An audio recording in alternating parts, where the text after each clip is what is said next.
جو شریعت کو لوگوں پر ایک بوجھ بنا دیتی ہے۔ غالب آنے والے وہ ہیں جو اپنا نقطہ نظر قائم کرنے کی بجائے خدا کی عقل کو جاننے کی خواہش کرتے ہیں۔ وہ خدا کو اپنی خواہشات کے مطابق حکم دینے کی بجائے حقیقی طور پر فرمانبردار بننا چاہتے ہیں۔ روح القدس کی رہنمائی۔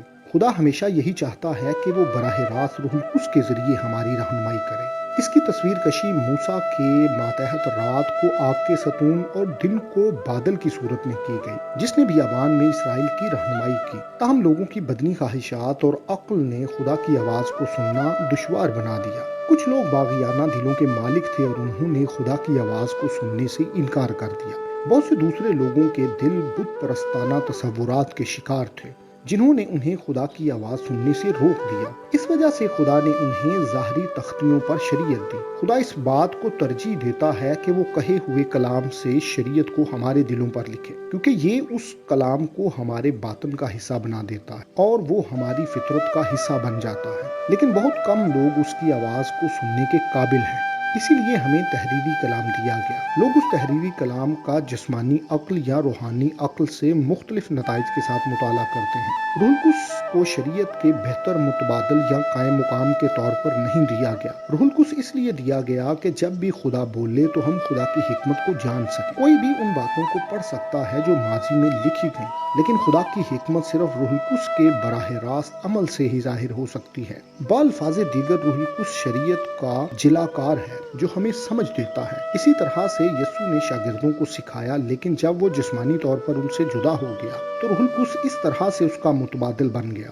یوحنا کی انجیل کے 14ویں باب کی 25ویں اور 26ویں آیات میں لکھا ہے، میں نے یہ باتیں تمہارے ساتھ رہ کر تم سے کہیں، لیکن مددگار یعنی روح القدس جسے باپ میرے نام سے بھیجے گا، وہی تمہیں سب باتیں سکھائے گا اور جو کچھ میں نے تم سے کہا وہ سب تمہیں یاد دلائے گا۔ لہٰذا روح القدس شریعت کا متبادل نہیں بلکہ یسوع کا متبادل ہے۔ اسے سمجھ کر ہم مخالف شرع اور شریعت پرستی کے کسی قسم کے پھندے میں نہیں پھنسیں گے۔ اس کی بجائے ہم روح القدس کی رہنمائی کی پیروی کرنا سیکھیں گے، جو ہمیں کبھی بھی خدا کی شریعت کی خلاف ورزی کے بارے میں نہیں کہے گا۔ روح القدس ہمیں انسانی روایات اور ان کی شریعت کی سمجھ کی پیروی کرنے سے روک سکتا ہے، لیکن اس شریعت کی نہیں جو خدا نے شروع سے دی یا وہ جس کا ارادہ رکھتا ہے۔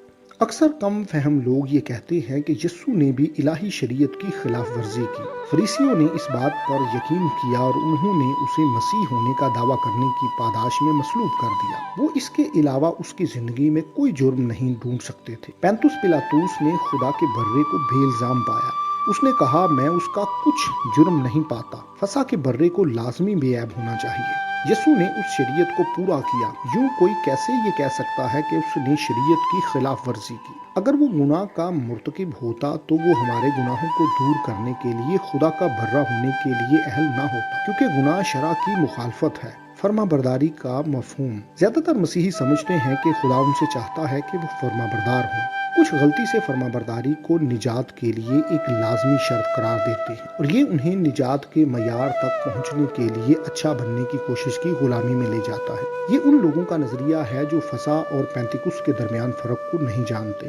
فسح ہمیں اعمال کی بجائے ایمان سے راست باز بناتی ہے، تاہم پینتیکوس ہمیں فرما برداری میں لاتی ہے اور اسے ہمارے اعمال سے الگ نہیں کیا جا سکتا۔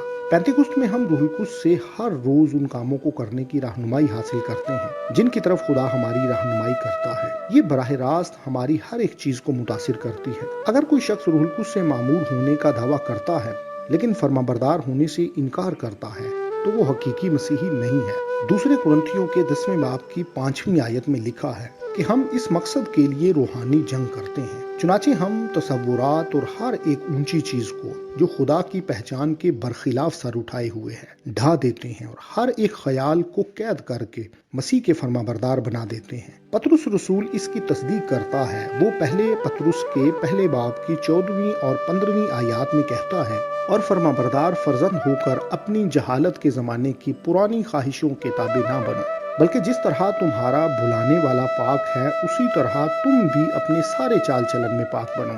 چونکہ زیادہ تر لوگ سمجھتے ہیں کہ فرما برداری ایک خوبی ہے، اس لیے ہمیں اس نقطے کو بیان کرنے کی ضرورت نہیں۔ جیسے میں دیکھ رہا ہوں، سب سے اہم مسئلہ یہ ہے کہ لوگوں نے فرما برداری کو شریعت سے الگ کر دیا ہے۔ ایسا نہیں کہ موسیٰ کی پہلی 5 کتابیں پوری شریعت پیش کرتی ہیں، ایسا ہرگز نہیں۔ شریعت ہر ایک لکھا اور بولا گیا لفظ ہے جو خدا نے کسی بھی وقت انفرادی طور پر انسانوں سے کہے۔ جو کچھ خدا انسانوں کو کرنے کے لیے کہتا ہے وہ شریعت ہے، کیونکہ یہ محض فرما برداری کا تقاضا کرتی ہے۔ اس اہل ہونے کے لیے انسانوں کو لازمی دعا کرنی چاہیے کہ وہ ہر حکم میں خدا کی مرضی اور اس کی عقل کو جانیں۔ اگر ہم اپنی جسمانی عقل کے مطابق فرما برداری کرنے کی کوشش کریں گے تو یقیناً ہم اپنے تمام نیک ارادوں کے باوجود ناکام ہو جائیں گے۔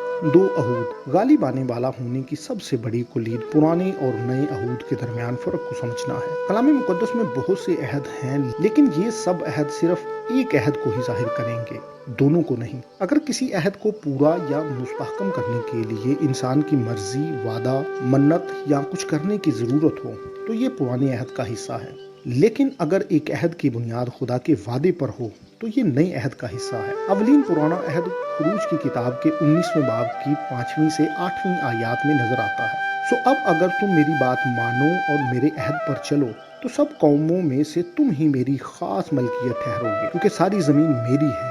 اور سب لوگوں نے مل کر جواب دیا کہ جو کچھ خداوند نے فرمایا ہے وہ سب ہم کریں گے، اور موسیٰ نے لوگوں کا جواب خداوند کو جا سنایا۔ حورب کے پہاڑ کا عہد صرف اسی صورت میں مستحکم ہوتا اگر لوگ خدا کی شریعت کی پیروی کرتے، تاہم وہ فوراً ایسا کرنے میں ناکام رہے۔ در حقیقت زیادہ دیر نہ ہوئی کہ انہوں نے سونے کے بچڑے کی پرستش کی۔ پہلے گناہ کے ساتھ ہی انہوں نے اس عہد کی خلاف ورزی کر دی۔ یہی وجہ ہے کہ پولس رسول ہمیں بتاتا ہے کہ ان کے اپنے اعمال انہیں راست باز نہیں بنا سکتے تھے۔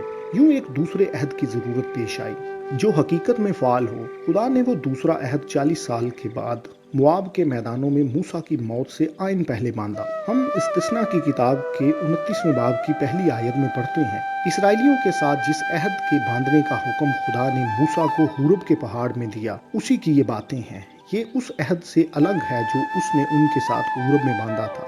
دوسرے عہد کی ماہیت ہمیں 10ویں سے 15ویں آیات میں واضح نظر آتی ہے۔ آج کے دن تم اور تمہارے سردار، تمہارے قبیلے اور تمہارے بزرگ اور تمہارے منصبدار اور سب اسرائیلی مرد اور تمہارے بچے اور تمہاری بیویاں اور وہ پردیسی بھی جو تیری خیمہ گاہ میں رہتا ہے، خواہ وہ تیرا لکڑہارا ہو خواہ سکا، سب کے سب خداوند اپنے خدا کے سامنے کھڑے ہو، تاکہ تو خداوند اپنے خدا کے عہد میں جسے وہ تیرے ساتھ آج باندھتا اور اس کی قسم میں جسے وہ آج تجھ سے کھاتا ہے شامل ہو، اور وہ تجھ کو آج کے دن اپنی قوم قرار دے اور وہ تیرا خدا ہو، جیسا اس نے تجھ سے کہا، جیسی اس نے تیرے باپ دادا ابراہم اور اسحاق اور یعقوب سے قسم کھائی۔